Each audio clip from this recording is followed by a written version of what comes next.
Welcome to Honoring the Journey. I'm Leslie Neese, your host, and I am so super stinking excited to welcome my guest today. His name is Jared Byas. You may know this guy. He's kind of got a cool little podcast that he does with Pete Enns called The Bible for Normal People. And also, like in the last year or so, you started another one, Faith for Normal People, which I love because, I'm a story girl. I love hearing stories. So good. He's a former pastor, professor of both philosophy and biblical studies. He's a published author, and his published book, Love Matters More, is just so great, talking about, the most important thing, which is, I don't know, Jesus said it himself, love, right? Love, period. Why do we make it so complicated, Jared? Why do we do this? Welcome to Honoring the Journey. I'm so glad you're here. I cannot wait to pick your brain and hear more about your journey. Absolutely. I'm looking forward to it.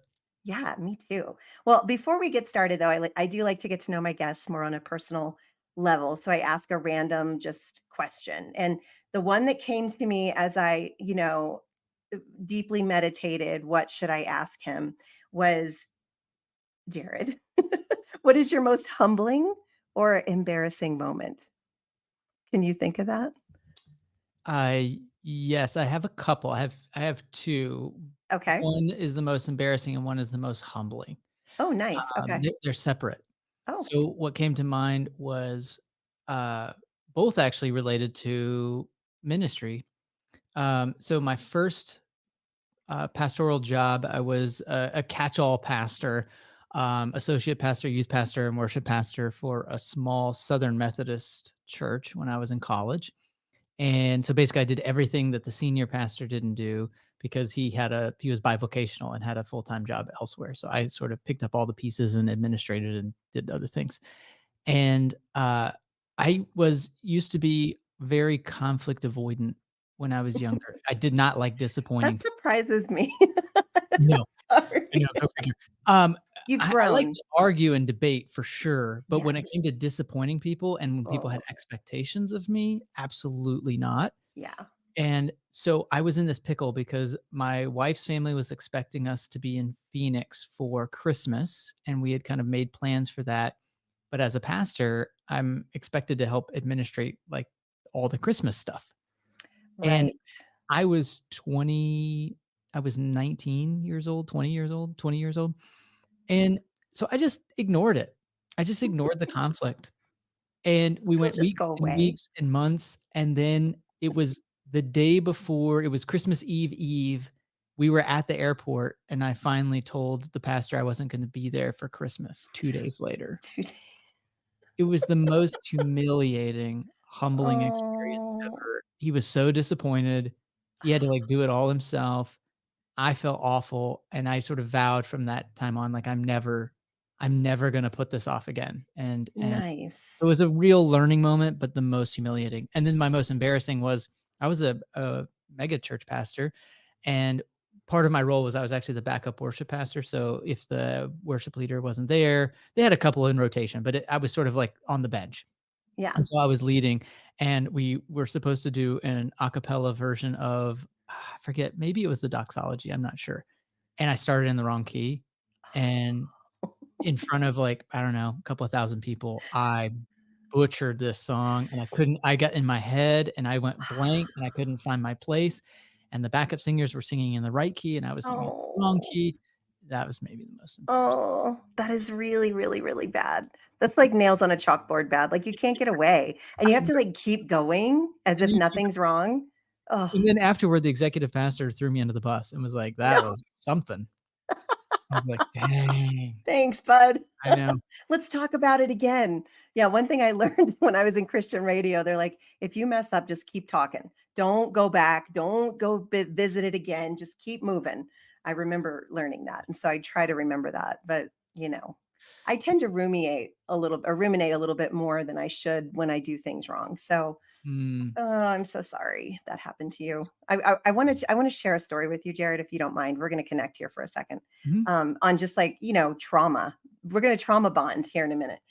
I was singing a song with my sister a cappella in our church when I was a kid, and it was a song, oh god, it was such a bad song, Jared. Wait till you hear it.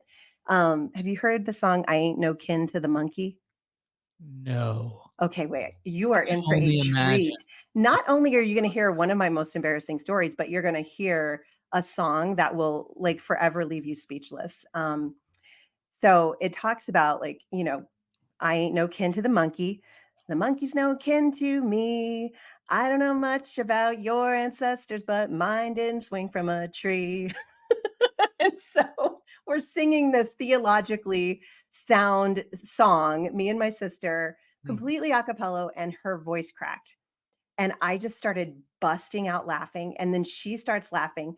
And we both run down the center aisle of the church, out the church to like everybody just watching us. It was horrific. And then we had to like go back in when the service started. So, whew, I feel that pain. I feel it.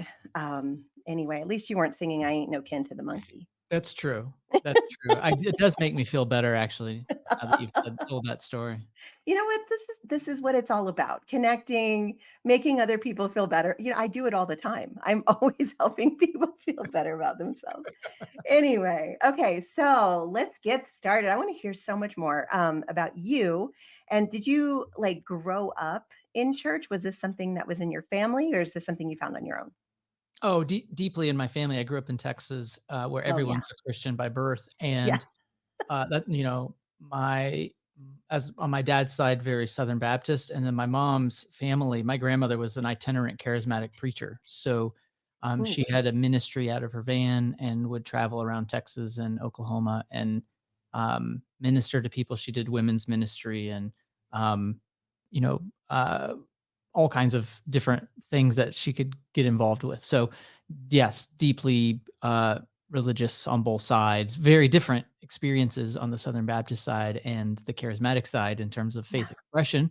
And yeah. then, when I got older, I didn't really resonate with either one, and so I found my way to a Calvinist, a Reformed church that I Oh went to on wow. my own. I went to a Presbyterian church on my own the last couple of years of high school.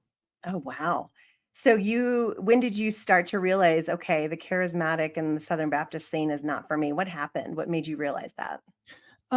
Just a recognition that I mean, part of it is in the charismatic church, everything was about your own personal, emotional, really, experience with the divine. That really was the marker of mature faith Mhm. is these deep, spiritual experiences, and I didn't really have them, Mm, and so I wasn't high up on the spiritually mature hierarchy because I didn't have these deep emotional, speaking in tongues, slain in mhm. the spirit experiences, Did you and try? oh, yeah, of Yeah, course. me too. Lots Jared, of oh, we prac tried so hard, didn't we? yeah, lots of practice. Ugh. Um, you can only say, "Do you see me tie my bow tie?" so many times before, you I recognize made it's up a word once and I was did like, you? did I speak in tongues? It was batanidesh. I don't even know what that means, but I remember it. And I Yeah, looked well, it that's up and it impressive was that like you remember nothing. it. And I was Yeah. like, oh, it sounded like tongues though. Yeah. Sorry, go ahead. So, yeah, that was the experience was me, and just having some friends who were a part I was a part of the Presbyterian youth group, 'cause I grew Mm, up in a small town, so sort of like you went to a different youth group than the church that you went to. It was like, I went to a different church on Wednesday night than I did Sunday, and as the getting more familiar with the Presbyterians, I was like, "Oh, this feels more my speed and how I think about faith." And so eventually went that direction. Um, Although I still went to a charismatic church in high school off and on as well. And the then yeah. The charismatic, I remember because I kinda dabbled in both Southern Baptist and charismatic. Charismatic was all about feelings and emotional experiences and, speaking in tongues like proof, show me the proof. And then the Southern Baptist was like, there's no such thing as feelings. They're from Satan, and you're not allowed to, have experiences that aren't biblically sound, and it was just so vastly different, and that was one of my first literally dabbling in both of those. I was like, "How is a Christian faith so different?" And these are just 2 of Right. the religions or, not even Mhm. they would say they're the same religion, but I think 2 different very different views of how it all works. Right. And I think that made me realize, wow, there's a lot of ways that this could go. Is Mhm. that Yeah, is there's that a kind lot of of what you did? diversity. Yeah. Yeah, I was always dabbling in different expressions. I Mhm. mean, from the time I was young, just because I did go to a Southern Baptist church, and then I would go to a charismatic church, and then went to a mega church. I was part of church plants. I went to a Presbyterian church for youth group. So I had a lot of I was a bit of a mutt in terms of denominations. And then I Yeah. went to Liberty, which was a Southern Ooh. Baptist adjacent school. And then, but I was a Presbyterian there. And then I went to Presbyterian adjacent seminary. So it was, I was a mix. Yeah, you were just trying to figure it all out probably, and, Mhm. I think it's also important that we do dabble a little bit and see how other people see it, because they would all say they're Christians, but why do they look so different, and is that okay? Right, right. And clearly it's not.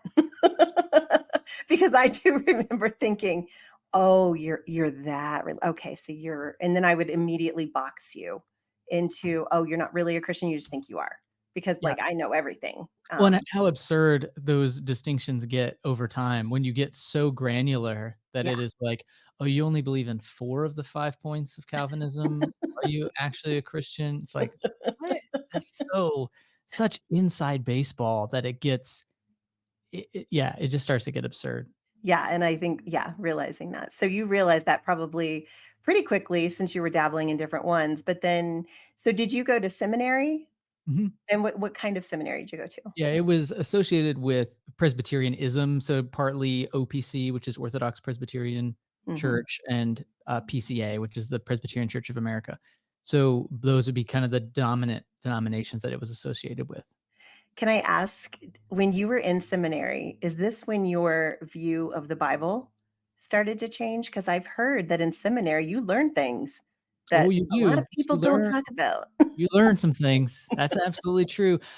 I would say, I've tried to reflect on how my faith transitions would have happened, and part of it is I was at Liberty, but I was a philosophy major, and Mm. surprisingly enough, nothing was off limits in the philosophy department. We talked about everything, we read everything, so I was reading Jacques Derrida and Nietzsche, and I was reading all of these things, and there wasn't a huge attempt to, like, Christianize it or, like, "And this Wow. is why they're bad." It was just open conversations, so I was getting a lot of these ideas in undergrad. I wasn't connecting the dots in terms of, "Okay, therefore, this means that your entire faith tradition needs to be rethought and Yeah, reshaped." yeah. I hadn't made those connections yet till I got to seminary, but the seeds were there, and so then going to seminary definitely started to when you observe what the Bible actually is and how it functions, a lot of those ideas from undergrad kinda came Mm, crashing in, and it's like, "Oh, this is actually all making sense now." I So it was actually a welcome thing for me because one of my core values for my whole life, which I wouldn't have really been able to articulate this at the time, is curiosity. I mean, curiosity drives everything I do, and so I was curious, and so once I kind of started seeing these pieces, I was like, "Oh, well, this makes sense why I was feeling this way or I was thinking about these things in this way." So yeah, it was actually a helpful moment of realization. It wasn't as terrifying to me as maybe some other people. yeah. I think that would, I think, be pretty enlightening to be kind of raised in the church and then learn different philosophy. I mean, I'm actually really impressed that Liberty Mhm. gave you liberty in philosophy. Like, that's really cool. I remember, somebody I was very close to when I was, in ministry and everything was like, "Steer clear of philosophy. That is a worldly wisdom, and as soon as you do that, you're gonna go down the slippery slope."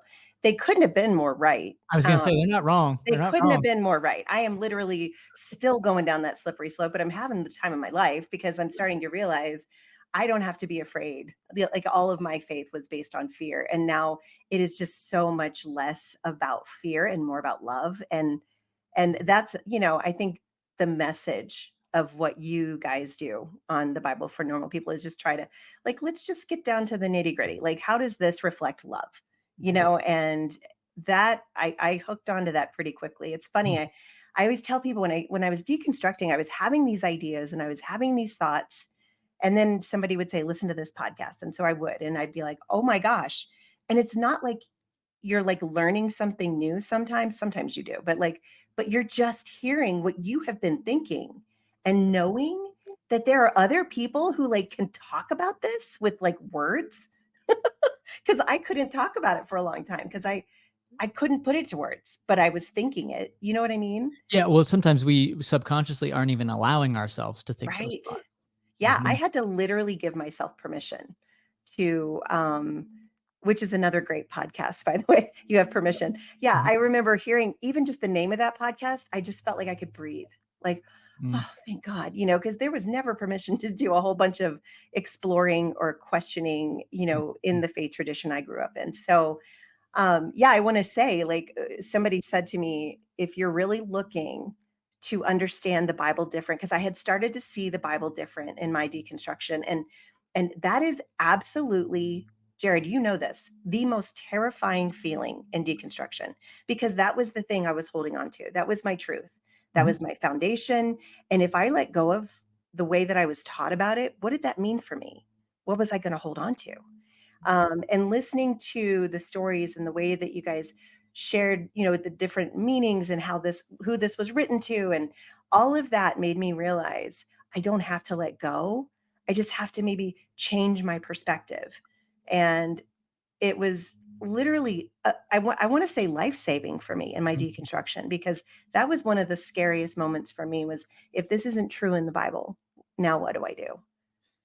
Well, that's the framework, right? The tradition of a fundamentalist, framework for the Bible is that I was explicitly taught if it is not perfect, it's worthless. Right.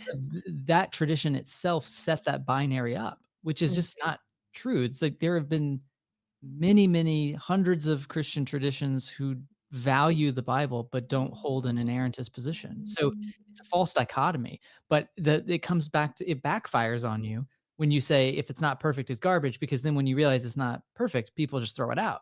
Well, then it's garbage. Right. 'Cause that's what I And was I taught. didn't wanna do that, Right. because to me, it was very special, and I had some moments when I would read the Bible. I was actually in the Bible, Jared, when I started deconstruction. Well, the I Bible was will do that for you if you read It closely. totally will. I was reading in First John 4, "There's no fear in perfect love. Perfect love casts out fear. Fear has to do with punishment." I literally couldn't breathe because I went, "What have I been experiencing?" Because it's not perfect love.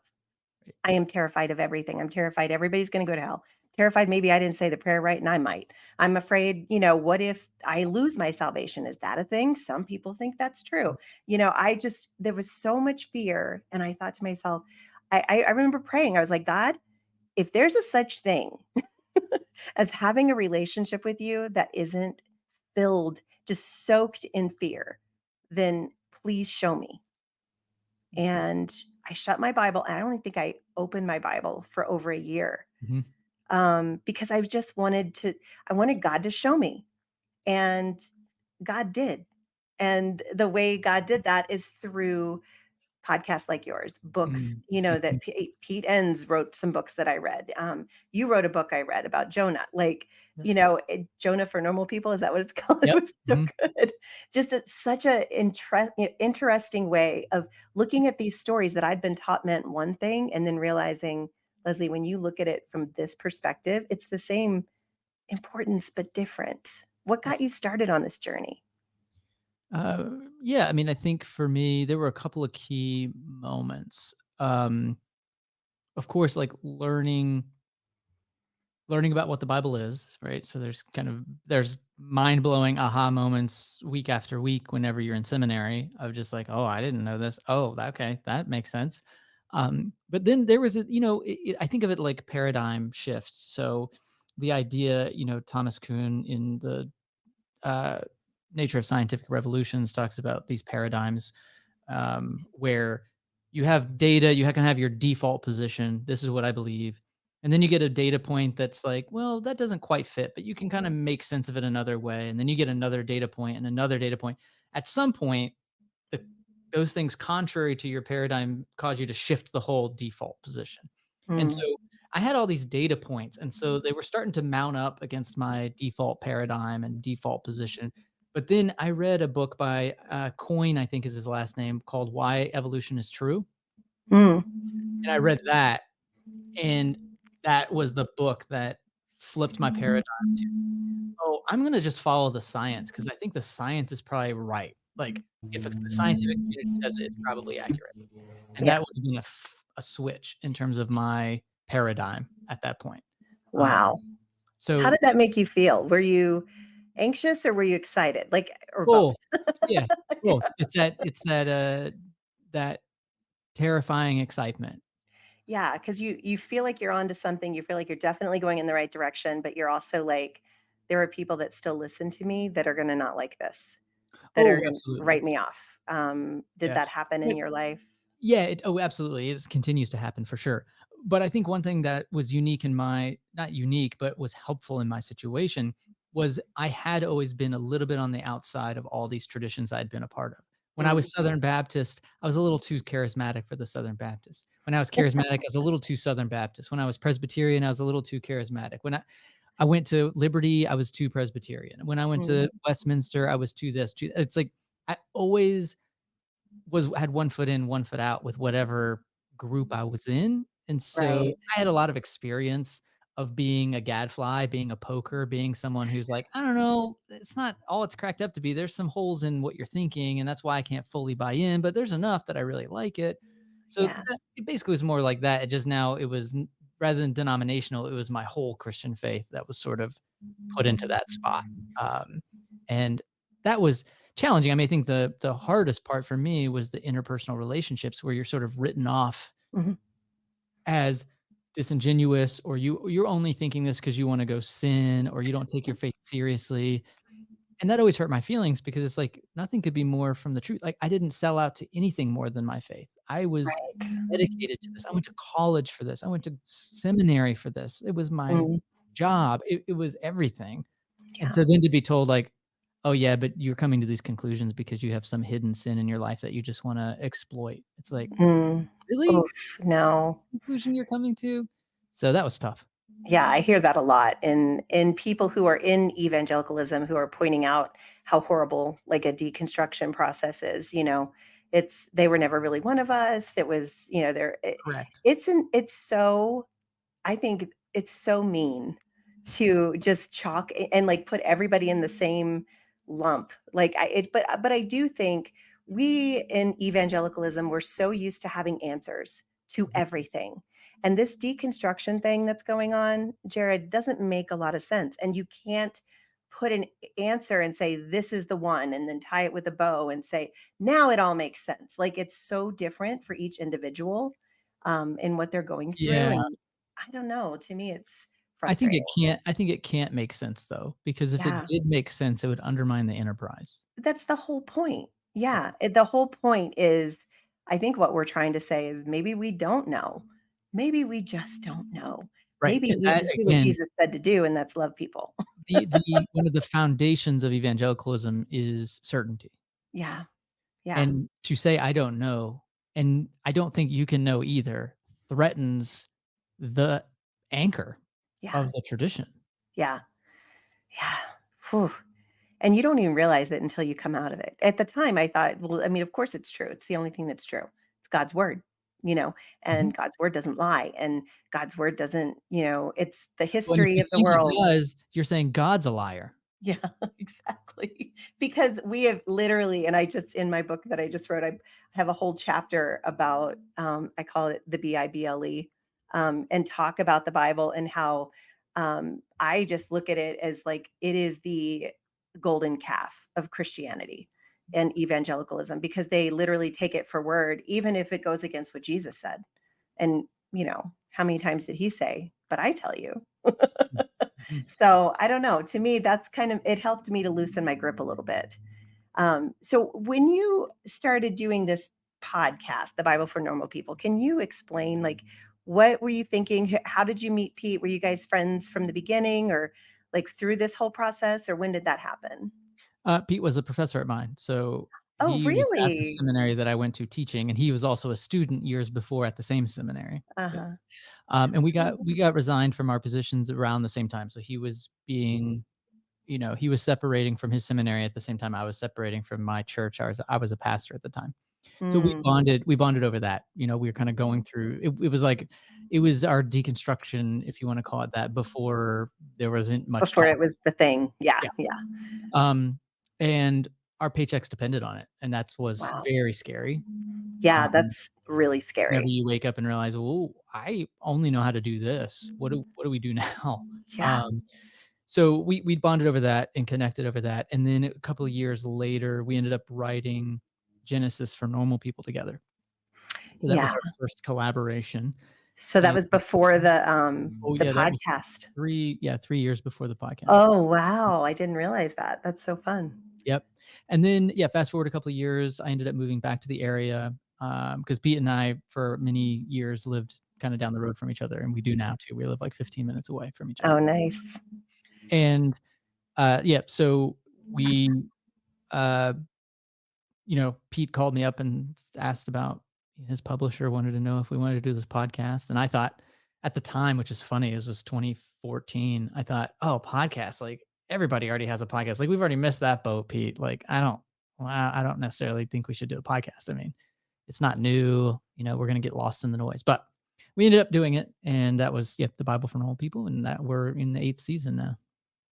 It's so powerful. And I apologize. Of course, the minute I turn my microphone on, my neighbor starts mowing his lawn. So I apologize to everyone listening for the intrusion. But you know what? This is called real life. Whatever. We all live it. Okay. So the first one that you did, what was the vision when you guys started the Bible? Who were you? Who was your person that you were trying to reach? I mean, the premise of the whole thing was we were looking around and saying, why in pews and in Christian bookstores and anywhere where we're talking about Christian faith for everyday people, why is the stuff we learned in seminary not being taught? Like there's something's getting lost in translation because all these pastors are being taught it, but then it's not getting to the people in the pews. Why not? And so that we started with from there to our mission, which is to bring the best in biblical scholarship to everyday people. That's Yeah. what we're trying to do.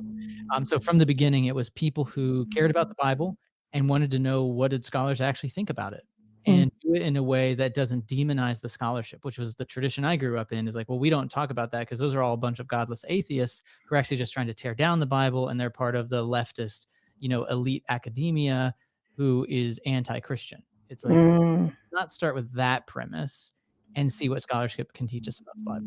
Yeah, I do think there's something so beautiful about coming out of dogma and realizing that you can look at things from a broader perspective and, and feel a little bit more peace with it. And I feel like um, it's just frustrating because when I try to express this to people who are from my past, they're like, well, it's not about how you feel. It's not about that, it's just God's word, period. You make sure if you're one woman wrote to me, make sure while you're looking for truth that you're really looking in God's word. I'm like, that's where I've been looking. Like I really have, like my Exactly. whole life. And there were some things that just fell flat and didn't measure up. And now I'm realizing it's not that I have to put God's word, quote unquote, away. I just need to reframe it. I need to look at it as, very helpful, which is what it says, Mhm. but not like the end of every like if it's not in there, it's not true, Right, well, you you put it in know? its larger context, which other Yeah, Christian traditions, like the Wesleyan Quadrilateral and other traditions, will put it alongside, things like tradition and reason and experience as part of the whole package of a faith, a life of faith, rather than the right. only thing that matters in a life of faith. Yeah, and it is really literally, if it's not in there, forget it. It's just a lie. It's demonic, you know? Well, maybe to even push things further, if it's not in there within the interpretations that my tradition gives. Yes. Yes, and that's so true too. But, it is interesting though, we humans, we just latch on to something and either I think there's some people that are like, "I'm perfectly fine. This is all I need to know." But then there are some of us and I don't know what it is or why it is that some of us are like, "No, there's more." Like, I don't know what do have you studied this, Jared? I gotta Yeah, know. I mean, I haven't studied it, but I think my instinct or my anecdotal evidence is I think some people just have a certain drive. Mhm. They have a certain they index higher for curiosity and a drive to know more, and other people don't, and that's okay. Like, Yeah, yeah. that's not a moral judgment either way. It is just I think a function of biology. It's Mm. genetics. It is some of us are gonna push those boundaries, and some of us are not gonna do that, and that's it just is an accident of nature in some sense. Yeah, an accident of nature. I like that. Well, we're going to take a quick break, and when we come back, I want to ask you. Actually, the question I want you to kind of think about for a second is like, what is the biggest discovery that made you like really blew your mind, or maybe a couple of them since you started this journey? What do you think? Sound good? Yeah, Okay. sounds good. All right, guys, we'll be right back. Welcome back to Honoring the Journey. I'm here with Jared Byas, and we are having such a great time talking about theology, the Bible, all the fun things. I'm such a nerd about this stuff. And so I got to know because, like, I think probably one of the coolest, and I just sent recently on my Instagram for Honoring the Journey, I sent out like a question. What was your biggest aha moment so far in your deconstruction? And I'm getting the coolest answers, but now my dog is barking. Sorry, Jared. Welcome to my life. Anyway, so my question for you is what were some of the bigger aha moments that you've had in your journey? There's been so many. I'm trying to like categorize them. I think the big ahas were those things that again, because my tradition was so heavy on inerrancy, the biggest ahas that had the most impact were those things I recognized that didn't fit with an inerrantist framework. Right? So the fact that there are two creation stories in Genesis and they are side by side and they actually do not reconcile with each other in terms of the details, right? How did I not know this until I deconstructed and listened to your podcast? How did I not see this? And that's the thing that's It's for me was insane. scary was like I went to defend Genesis 1 to 3 as literal history. I read it several times, never even noticed it Wow. until yeah, it's speaks to the power of presupposition and what, Yeah. confirmation bias. Hmm. But, so those kind of discrepancies that David is introduced twice in 2 ways that are not reconcilable in Samuel. And these pieces, like, it blew my mind. And to see then some other things by reading Jewish authors around, child sacrifice in the Bible and how different things don't fit the way we think they should, those were definitely the major ahas for me, 100%. Yeah, I remember when I would read the Bible, when I was in my faith tradition, I remember reading and seeing where, God was basically allowing and commanding genocide, and where he was just so scary and terrifying, and I would say, why, like, this makes no sense. I don't understand, like, I how does this line up? And I remember my pastor telling me once, well, he had to kill people to protect the lineage of Christ. Have you ever heard this before? Yeah, variations on it. Yep. Like, what do you say to somebody who's just starting to understand, okay, wait, there's more to know about the Bible than what I've been taught? Like, how do you explain to them that particular picture of God that we see so often in the Old Testament? Maybe can you ask that in a different way? What do you Yeah. mean? Like, okay, if somebody's reading the Old Testament and they're concerned about how God is being made to look as a, genocidal kind of, angry God. Yeah, you know what I mean? Mhm. Like if somebody's reading that and then they hear, "Wait, maybe that's not necessarily true." How would you explain, like, why do you think that that's in there? I guess Oh, is what I'm yeah.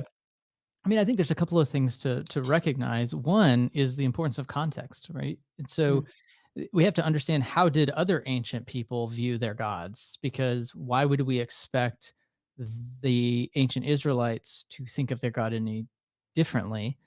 Or at least we would expect it to look somewhat similar in mm. terms of how that works. And so the gods of that world were often gods of war and there to protect and there to bless the exploits of the kings and leaders of the day. So I don't know. In some ways, we have to recognize the context that this is coming out of. And so, and I Right. would say that for people on every end of the spectrum, left, right, center, is it's easy to want the Bible to defend our positions, right? Whether of social issues of our day.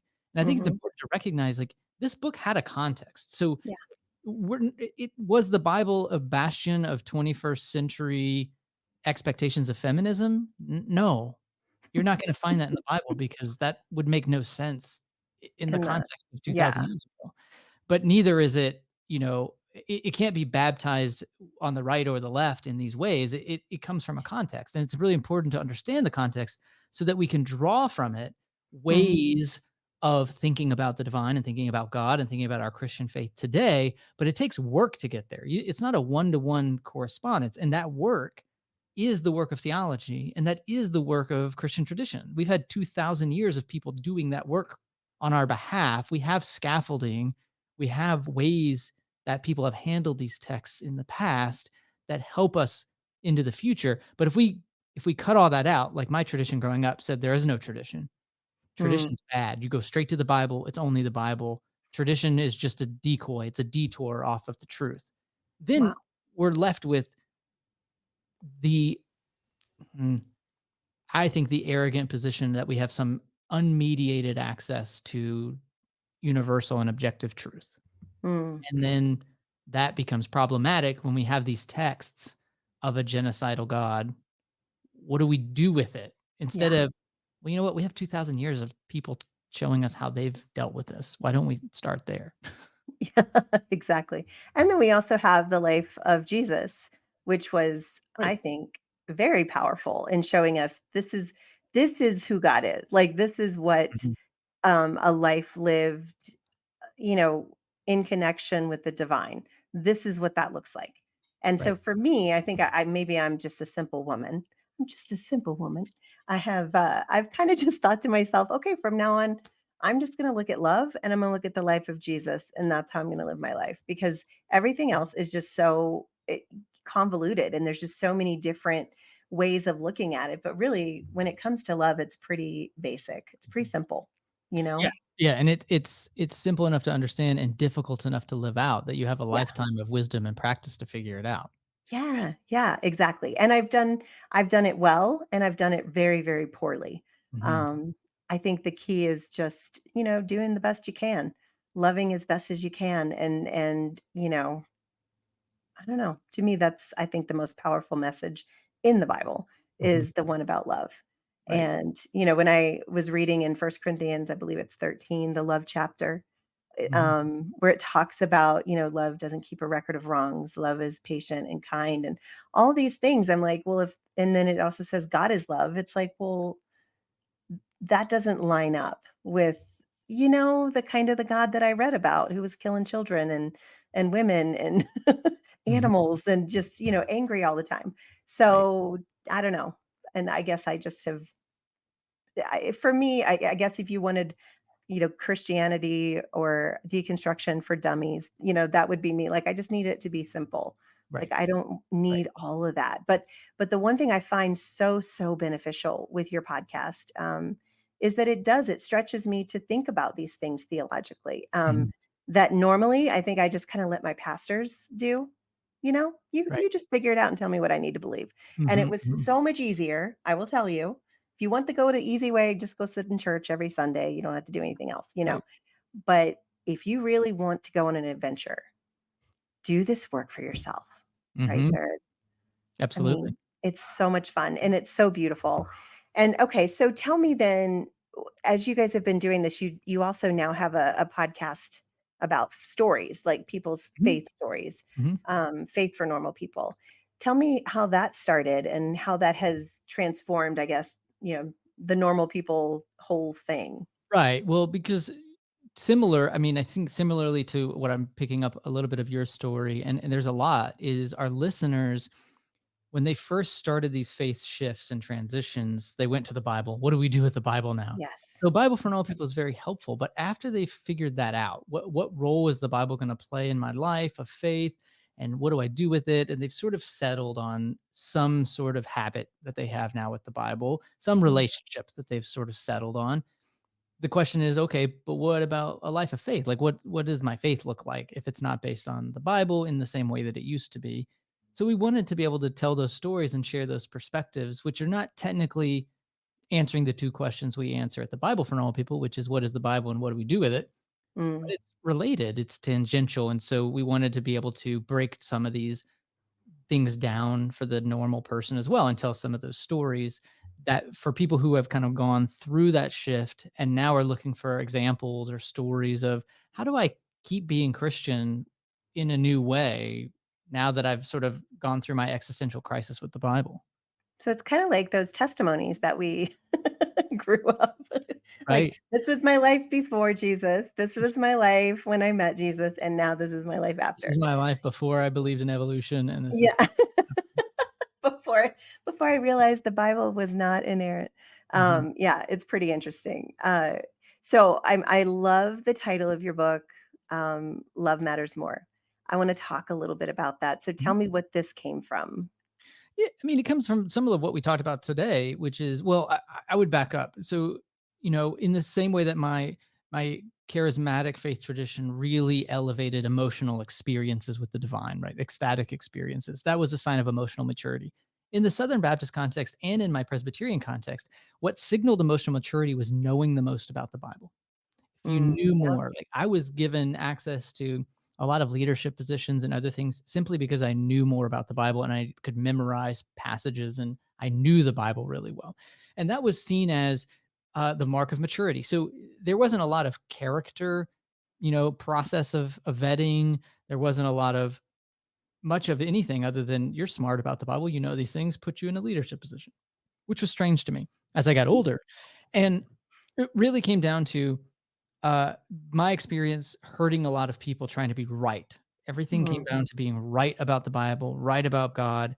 Um, and so, I had these experiences where I was brought in to like argue with people because I was so good at it and I was right. And I would walk away feeling so nice. good about myself.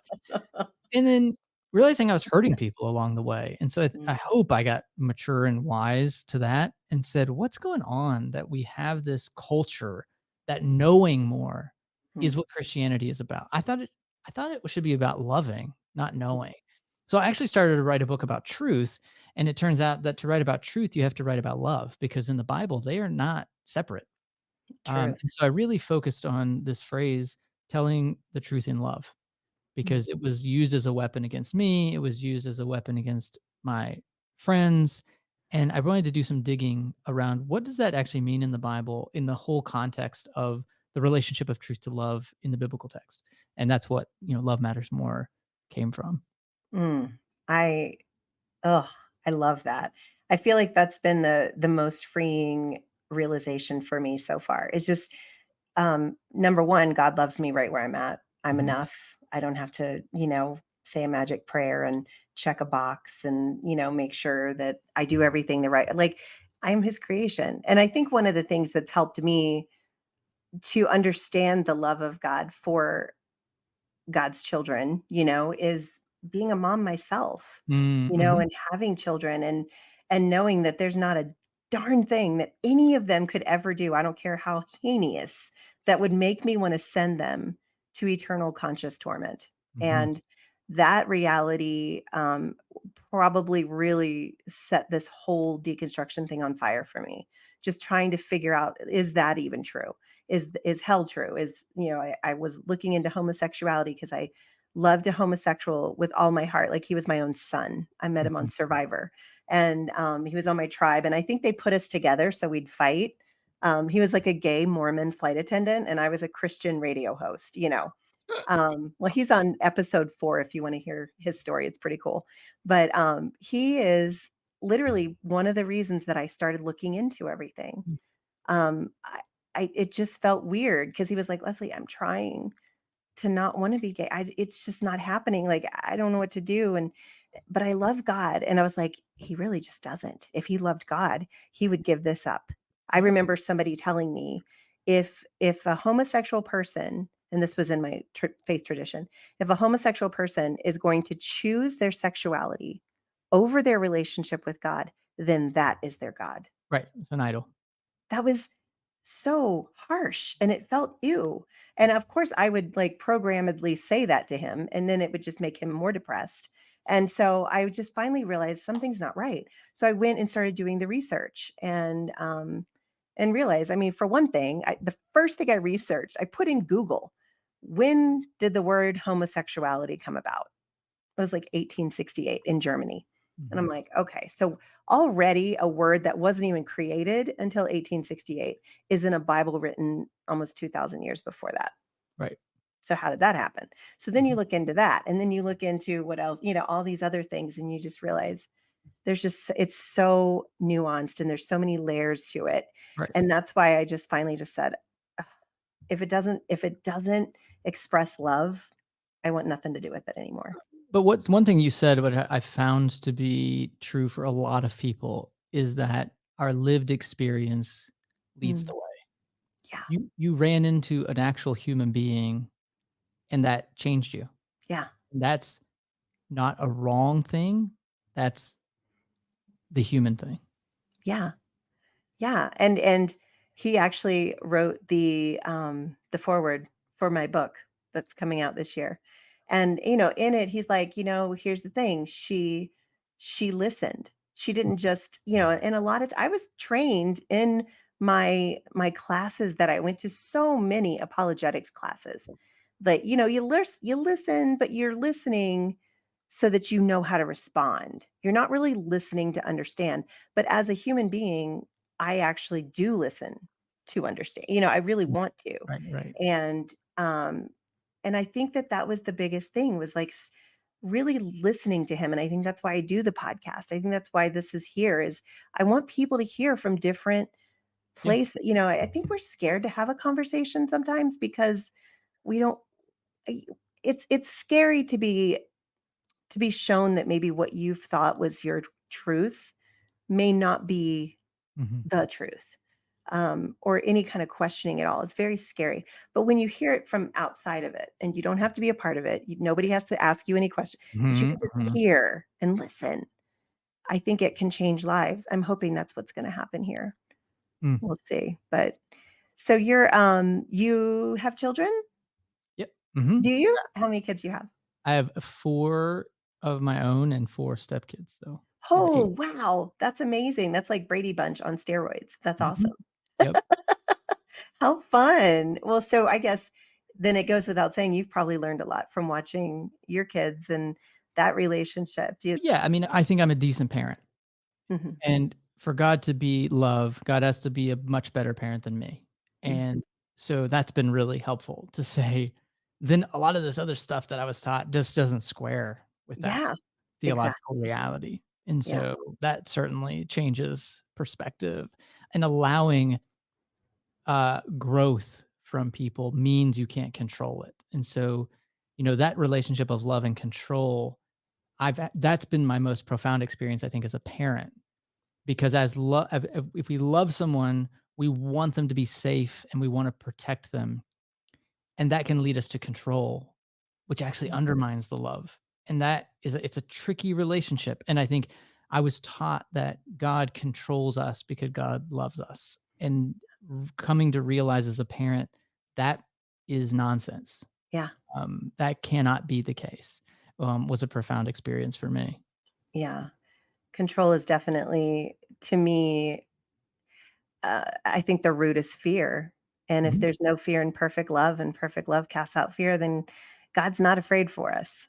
Yeah. He's cheering us on, or she, or they, or the Mhm. divine is cheering us on every single day. And instead, I think my whole thing was, and it's funny, I was actually looking through some of my old journals the other day, and in my journals, I'm just, oh, everything. I'm just not good enough. I'm so sorry, God. I wish I would have done this better. You're probably so disappointed. Like, it's like all I did was apologize. Mhm. If my kids came to me and did that, I'd be like, "What is wrong with you?" And then I would say, "What is wrong with me? What am I doing?" That's causing you to feel like you have to do this. Yes. And so Mm. to me, I think that was a big wake up call, just even looking at my old journals, and just seeing how twisted my view of God was, and of myself. And I think deconstruction for me has been so good because I'm learning that I'm really an okay person. I think I Yeah. was afraid to say that before. It's like, ugh, Yeah, you're that just was, you're the wretch. my wife's turning point for Yeah. her deconstruction was that she said one day, I just had the thought, "What if I'm actually good?" Mm. And that was, like, Like, what that's broke so everything simple, apart. but Yeah. what an incredible observation. Mhm. What And is? what a sad reality that you've lived for so long that that was such Mhm. a profound truth. You know, I've thought that a lot. I'm like, "Oh my word, I spent so much of my life being afraid of God, being afraid for everybody's soul, being afraid, oh my, especially for my kids." Literally, I mean, I was on anxiety and depression medicine, because I was constantly, what if they You didn't took say it the prayer? What if they seriously. didn't mean it? What if Yeah. what if, the whole thing was just so frightening. And then when you would say to somebody, "I'm afraid," they would say, "Why are you afraid? God says, don't fear." I'm like, "Yeah, but God also says he's going to send me to hell." Like, what do you mean? Like, how am I not supposed to be afraid? Well, you committed the cardinal sin, which you took it all very seriously. That's How dare I? right, exactly. It's like, well, that's your problem. You're taking this all very seriously, and that will create some mental health issues for sure. You know what? I have actually heard a lot of people in deconstruction are the people that were like Yep, 100% in, that's like been my sold experience. out. Yeah. Yeah. Telling of a system that the people who are leading edge of those leaving are those who are most into it. Mhm. That tells me something about the lack of health of the system. It is an unhealthy system. That is a toxic system where the people who are most into it are the ones who end up leaving it. Yeah. Yeah, and it's true, and I think the majority of my guests are on the creative side. They're very creative. They do, a lot of musicians, people who were part of that, the quote worship team unquote, that Mhm. knew about, okay, make sure that we bring the mood down with this particular key and all of that. And I think when you're exposed to that, you start to go, wait a minute, this sounds kind of like BS. And if this is BS, what else could be? That started a lot of journeys that I've heard. Yeah, manufactured emotion Yeah, and yeah. and Mhm. discontent. Yep. Mm. It's insane. But anyway, I'm very glad that I found your podcast, that actually I got to hear your journey and honor it, and also just I don't know, glean some wisdom today. It's always good to learn more. So I appreciate you so much for coming out. And if somebody wanted to get in touch with you or whatever, I mean, I guess it's pretty simple to say you could find him, the Bible for Normal People. Is it Yep, .com? yep, thebiblefornormalpeople.com. Yeah. Yeah. And yeah, and if you are in deconstruction, maybe you just started this journey and you're just trying to listen to see if there's anybody who's going to, I don't know, say something that connects with where you're at. I totally get that. Been there, done that a million times. But Jared, what would you say to that person who's just starting out? I think two things come to mind. One is, give yourself heaps of grace to just be where you are and feel your feelings. Mm, It is a journey. It's an emotional journey. There's a lot of grieving. There's a lot of loss. There's a lot of pain, and those are all normal and good and appropriate things to feel. And then secondly, be around people who can truly honor where you're at. mm, It's very lonely to be in a space where you feel like you cannot share who you are, what you're going through, how you're feeling.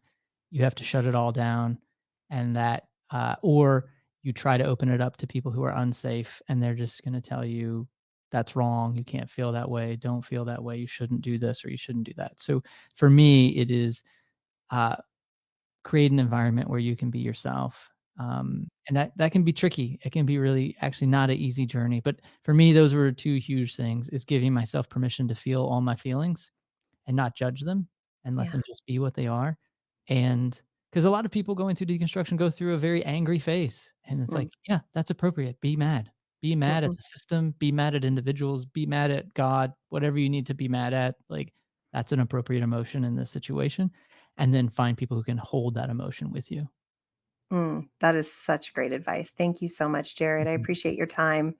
And I honor your journey. Thank you so much. I'm going to put some links in the show notes, guys. So if you want to find him, if you can't remember what that website's called, I'll have a link. All you got to do is click and you'll be right there. So, Jared, thank you so much for your time today. Absolutely. Thank you so much.